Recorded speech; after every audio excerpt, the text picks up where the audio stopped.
muy amables. Entonces, ay, caray. Espero que no me resfríe. Bueno, este,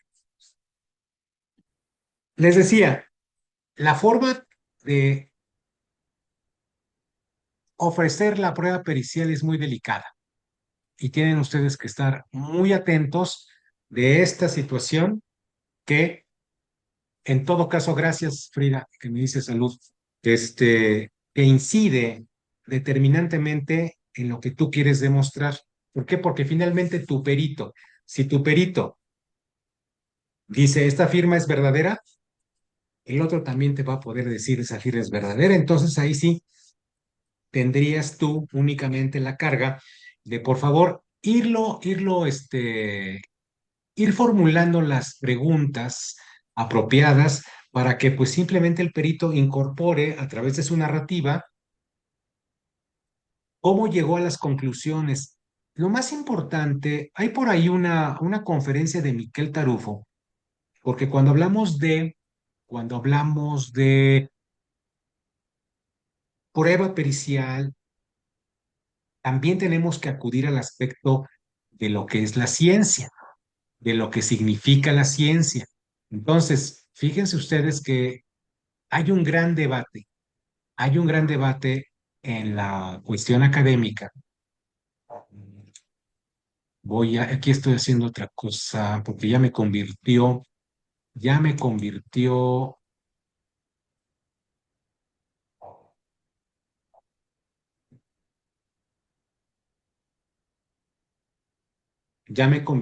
la máquina en la primera parte del video, entonces ya la tengo por ahí descargada y al ratito se las paso. Les decía, cuando hablamos de pericial nos tenemos que acudir constantemente a la cuestión rigurosa científica. ¿Por qué les hago mención de esto? Porque hay por ahí, y eso también se los comento a ustedes, un gran debate actual de manera internacional en donde el finado Miquel Tarufo, que es uno de los mayores procesalistas contemporáneos que hablan realmente sobre cosas muy importantes, tiene una conferencia, me parece que la grabó en la Universidad de Salamanca, me parece, en un congreso internacional sobre proceso y ciencia, y vierte muchas consideraciones con relación a un caso, me parece que es el caso Daubert, que ocurrió en Estados Unidos, el cual colocó constantemente en alguna problemática la cuestión académica sobre el debate de lo que significa el proceso y significa la ciencia.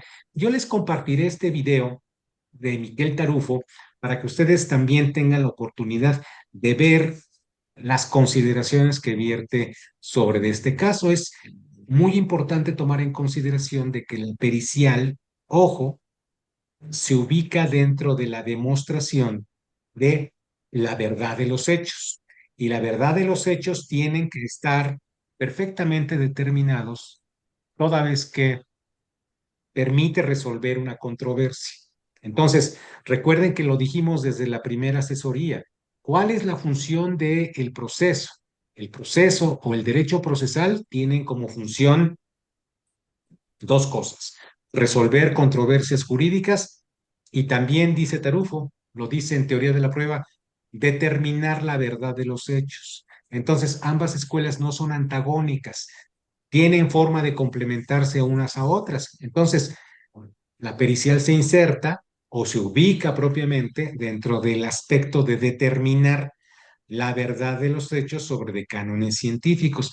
Y no les quiero yo acudí únicamente al ejemplo muy simpático, concreto, de la prueba pericial en materia caligráfica o grafoscópica, porque eso les permite a ustedes ubicar perfectamente cuál es el debate. Muchos podrían rebatir, maestro, la prueba pericial en caligrafía o grafoscopía, ¿tiene cánones científicos o es una técnica?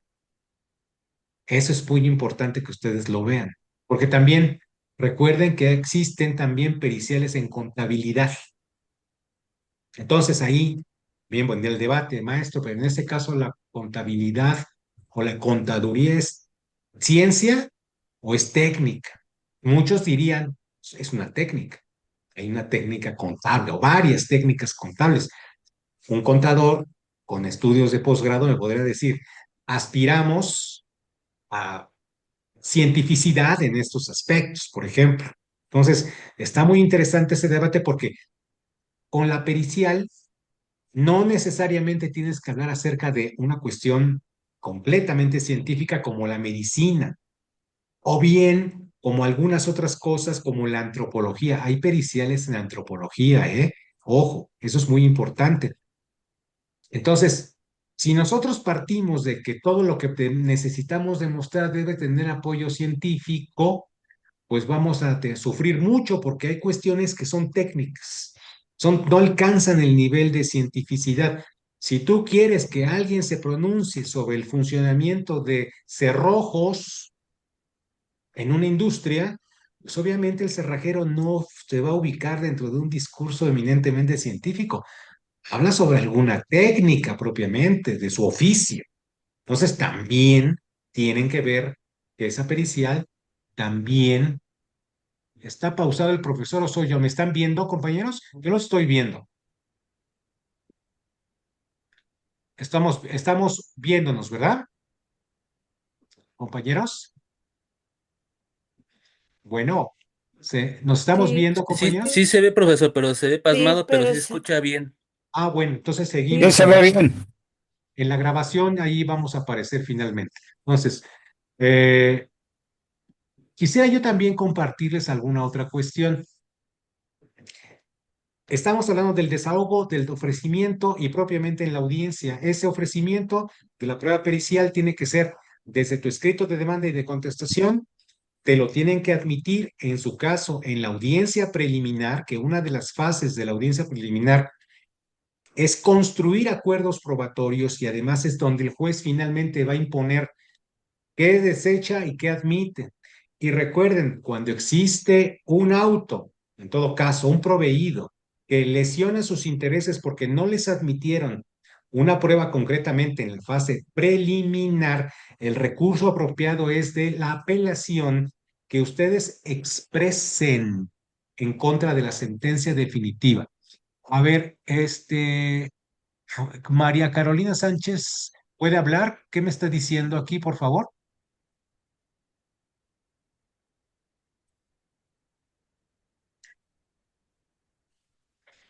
Bueno, quería comentar que, como usted lo mencionaba, aunque sea una arte, en sí el dictamen de una prueba pericial está elaborado con el método científico.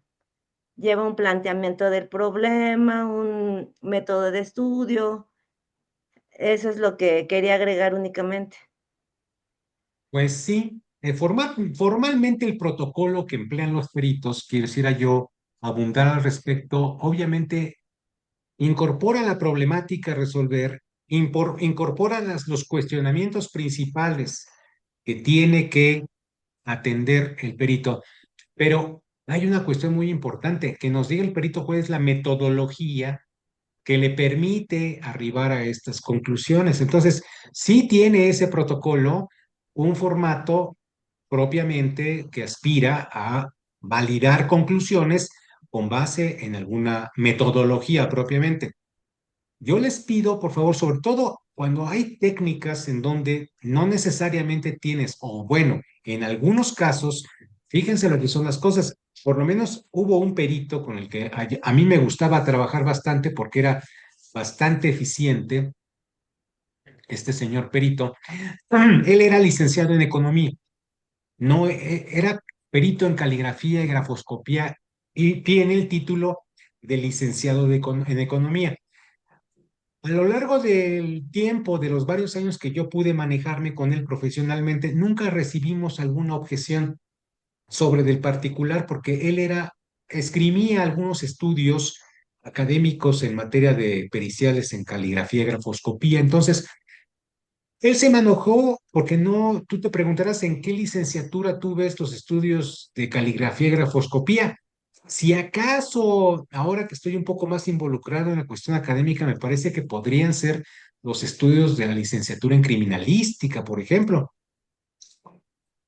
A lo mejor ahí te dan pues algún diplomado sobre esta cuestión caligráfica grafoscópica, pero propiamente que haya una licenciatura en esta cuestión, pues no, no necesariamente va a ser de esta manera. Bueno, tienes entonces tus dos dictámenes periciales. Puede ocurrir, como yo les pregunté también el día de ayer, si cabe o no cabe la sustitución del perito. Antes de que existiera este Código Nacional de Procedimientos Civiles, hubo muchas controversias sobre la sustitución de los peritos. Muchas controversias porque decían, tú ya designaste a uno, ¿por qué lo quieres cambiar? Pueden ocurrir muchas cosas. Puede ocurrir desde que haya una enfermedad del propio perito, o bien de que finalmente ese perito incumpla, finalmente no vaya a entregar oportunamente el dictamen y quiera remitirlo a otro colega. Sí es posible la sustitución del perito en términos del artículo 302. ¿Alguien lo tiene a la mano, compañeros? El artículo 302 del Código Nacional de Procedimiento Sí, Civil. profesor, yo lo tengo. ¿Nos puedes indicar, por favor? Sí, dice. Dice artículo 302. Las partes podrán sustituir al perito designado a más tardar en la audiencia preliminar, en la que se pronuncie sobre la admisibilidad de la prueba. Si las causas de sustitución acontecen después de la audiencia preliminar, la parte interesada podrá sustituir al perito designado, siempre y cuando se exhiba el dictamen dentro del plazo señalado para ello y subsistiendo todas las cargas y apercibimientos para su comparecencia en la audiencia de juicio respectiva. Bueno, muchas gracias. Graciela Alba Zamudio, ¿nos quieres comentar De algo? este. ¿Sí?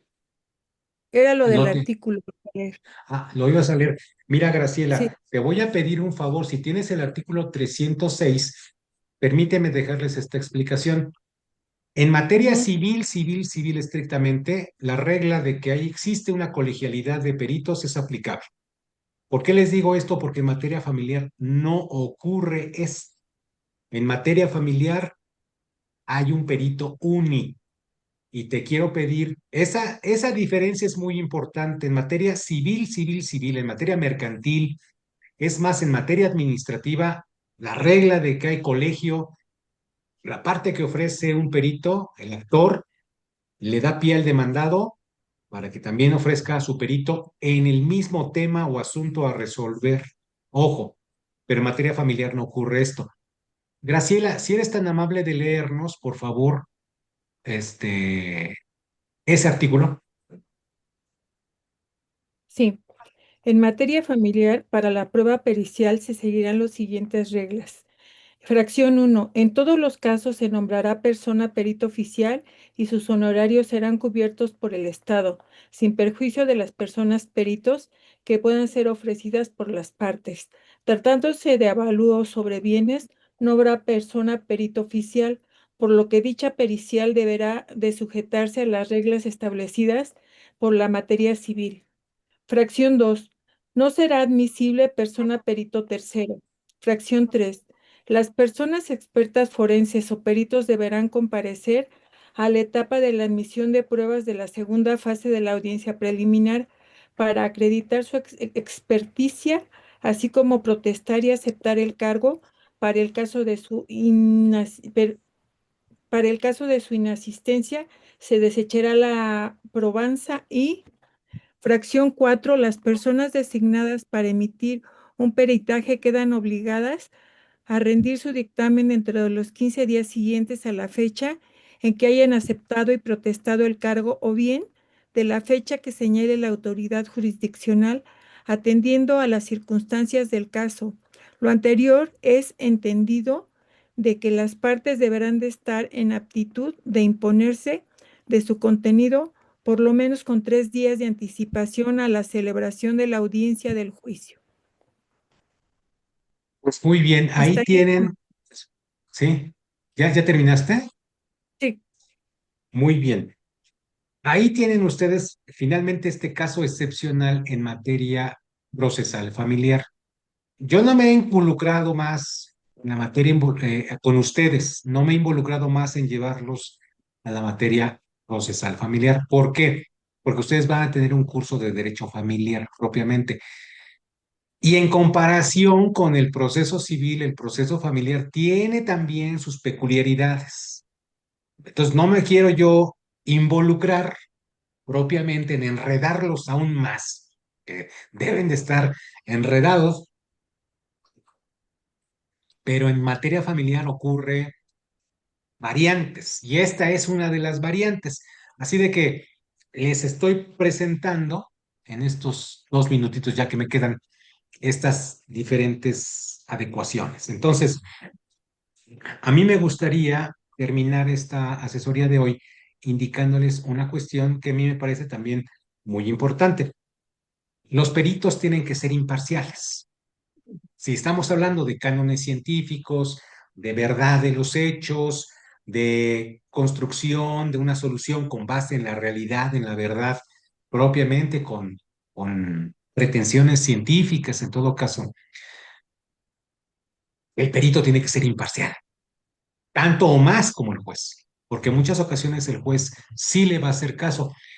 Y yo les preguntaba ayer, ¿es posible la recusación del perito? Es decir, ¿se le puede tachar? El contrario puede tachar, puede involucrar una recusación en contra de uno de los peritos. La respuesta es sí.